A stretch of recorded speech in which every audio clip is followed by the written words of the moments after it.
Nadie quiere estar enfermo. La salud es el bien más preciado y valorado principalmente por aquellos que no la tienen. En longevidad debes tener en cuenta que cada célula de tu cuerpo tiene un ciclo de vida, es decir, cada célula nace y posteriormente muere para dar paso a otra célula idealmente sana que supla su función.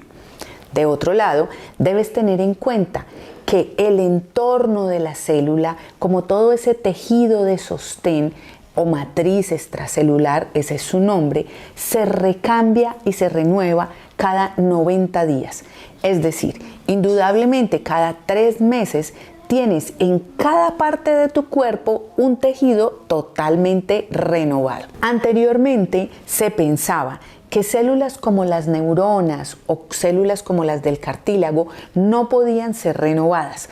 Actualmente sabemos que sí se puede y que todas las células de tu cuerpo tienen un ciclo natural de vida. Algunas células como las de la sangre viven días, otras se demoran mucho más como las de los huesos, por ejemplo, tienen un ciclo de vida mucho más largo, pero que al final todas van a morir y pueden ser cambiadas por células nuevas.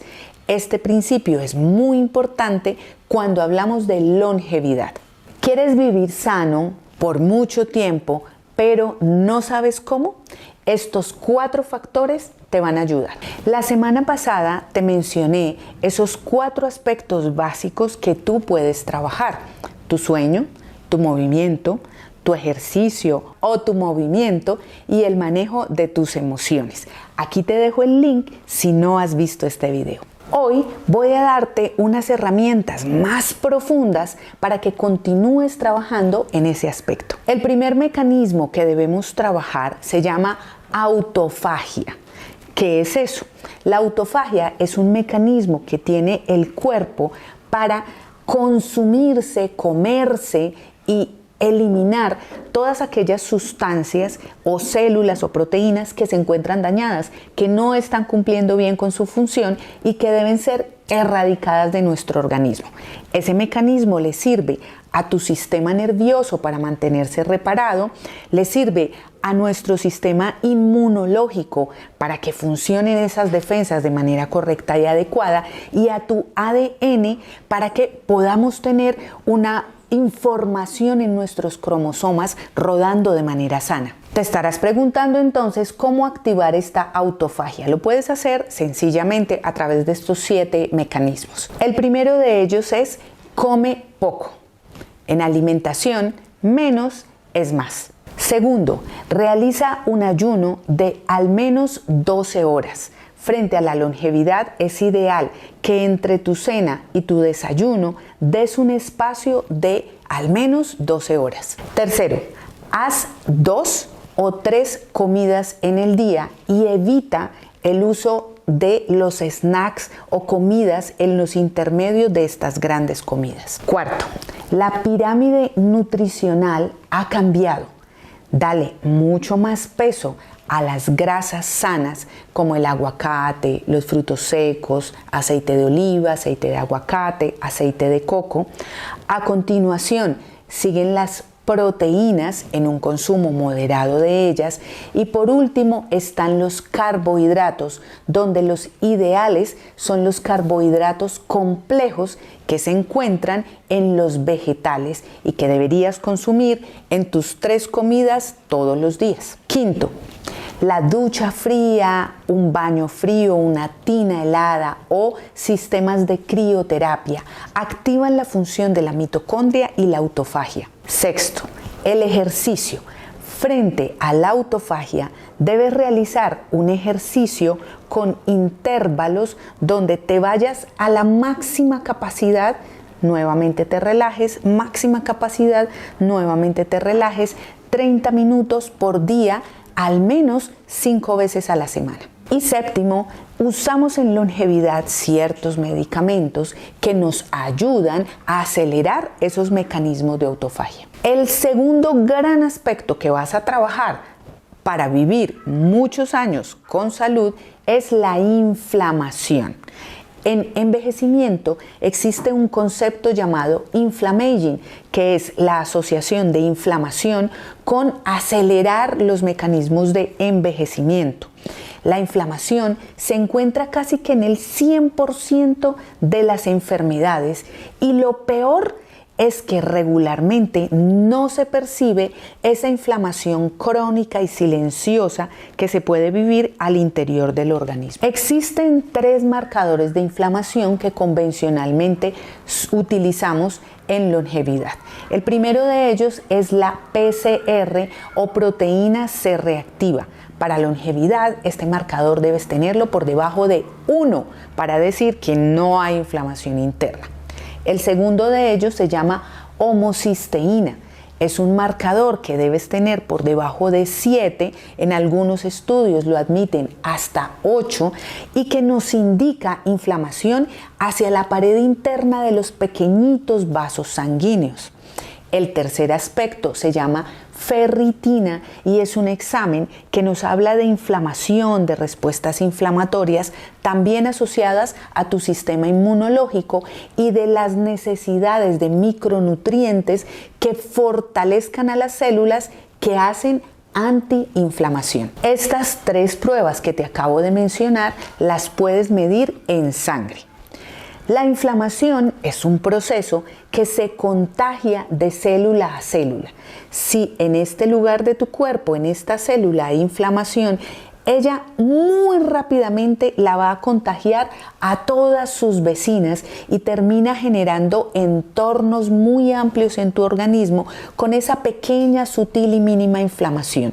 Aquí me refiero a esa inflamación silenciosa que, como ya te mencioné, no la vas a poder ver como cuando tienes un trauma, como cuando tienes un golpe, pero sí está causando estragos internamente porque va a acelerar mecanismos de envejecimiento en células. Y cuando esos procesos inflamatorios subyacen en tu organismo, el primer órgano en quien tienes que pensar es en tu intestino y debes irte a analizar y a revisar y a corregir, si es el caso, toda la función del intestino, desde un simple reflujo, una gastritis, una inflamación, una indigestión, un estreñimiento, una diarrea, cualquier síntoma del intestino pasa a ser muy significativo y relevante si tus marcadores de inflamación se encuentran alterados. ¿Cómo solucionar esta inflamación?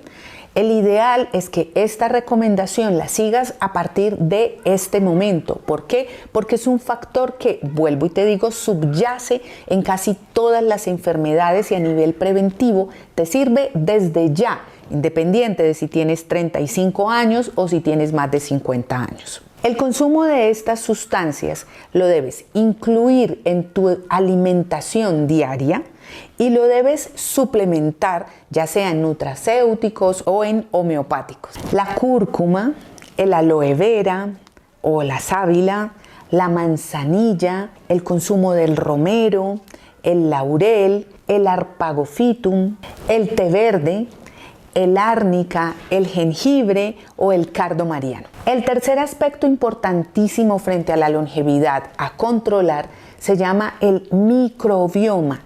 El microbioma es toda esa cantidad de bacterias que habitan en nuestro organismo. Recordemos que somos más número de bacterias que número de células humanas. Entonces, finalmente, cuando nosotros nos alimentamos de manera sana, también debemos pensar que debemos alimentar a nuestras bacterias. Cuando hablo de bacterias que conviven con nosotros, no solamente me refiero a las que viven en el intestino, también las bacterias que se encuentran en las mucosas, las bacterias que se encuentran en la piel, todas aquellas que están en contacto con nosotros. Por ejemplo, para fabricar de manera adecuada la bilis es ese líquido que secretamos desde el hígado a la vesícula biliar para poder digerir bien las grasas. Necesitamos tener en el intestino ciertas bifidobacterias en concentraciones adecuadas. Para metabolizar adecuadamente los estrógenos, la testosterona, también necesitamos de ciertas bifidobacterias, bacterias viviendo en el intestino. Existe la hipótesis que se está desarrollando actualmente en donde el Alzheimer o pérdida de la memoria se relaciona con ciertas bacterias que del intestino han migrado hacia el cerebro, y en enfermedades autoinmunes como la esclerosis múltiple se sabe que en muchas ocasiones intervienen ciertos virus que se aprovechan de ese desbalance en nuestro microbioma y llegan e invaden al organismo. ¿Cómo puedes mejorar tu microbioma? A través del consumo de fermentos en tu alimentación, como el chucrut, que es el fermento del repollo, el tempeh, que es un fermento de la soya, y la kombucha, que es un fermento del té. Y adicionalmente, suplementándote probióticos, pero ojo, uno puede hacer en su organismo exceso de bacterias saludables. ¿Por qué? Porque te suplementas todo el tiempo el mismo probiótico.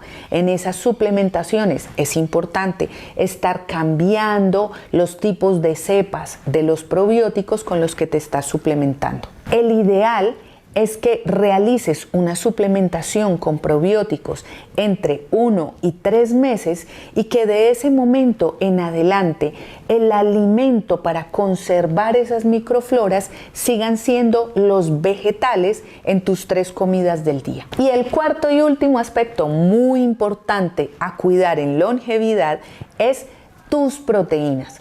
Cuando hablo de proteínas me refiero a esas que hacen parte de la membrana celular, por ejemplo. Entonces, si la membrana que cubre una célula se fractura, se daña porque se dañan sus proteínas, pues la célula va a morir. A las proteínas que se encuentran dentro de las mitocondrias, adentro de las células, tenemos unas organelas encargadas de fabricar energía para ti y ellas contienen proteínas, las mitocondrias. Y de otro lado me refiero a las proteínas, por ejemplo, como las que tienes en tu ADN, haciendo parte de tus cromosomas, en donde tú puedes estimular expresión de enfermedades o de genes cancerígenos o protectores contra el cáncer. Cuando las proteínas se fabrican o se producen o se acumulan de manera inadecuada en el organismo, se asocian con enfermedad. Por ejemplo, en el Parkinson hay un área del cerebro donde se fabrica la dopamina y se acumula una proteína llamada proteína tau. En el Alzheimer hay una proteína llamada beta-amiloide que se acumula en esas zonas de corteza prefrontal en el cerebro donde trabajamos con la memoria. Esas proteínas inadecuadas también pueden activar en tus genes enfermedades. Nosotros podemos heredar enfermedades y tenerlas en el cromosoma, pero esos genes estar dormidos. Cuando hay proteínas inadecuadas, esos genes se despiertan y comienza a expresarse la enfermedad. ¿Cómo podemos entonces trabajar para cuidar una sana producción de proteínas en nuestro organismo? Primero, a través de los detox. Debes estar realizando entre 2 y 3 veces al año de manera preventiva diversas limpiezas. Ese detox lo puedes hacer a través de sueroterapias, a través de medicamentos, a través de tu alimentación y contribuir a la eliminación de proteínas mal formadas dentro de tu organismo. El segundo mecanismo es la autofagia, del que ya te hablé, aplicar todas esas 7 recomendaciones que te di para que la actives, o a través de tratamientos hormonales como los que usamos con hormona bioidéntica en longevidad. Si quieres que profundicemos en alguno de estos 4 aspectos, por favor déjamelo saber en los comentarios. Te invito a que te suscribas a nuestro canal de YouTube, clic a la campanita y nos acompañes cada semana con más y más información de medicina regenerativa y antienvejecimiento celular.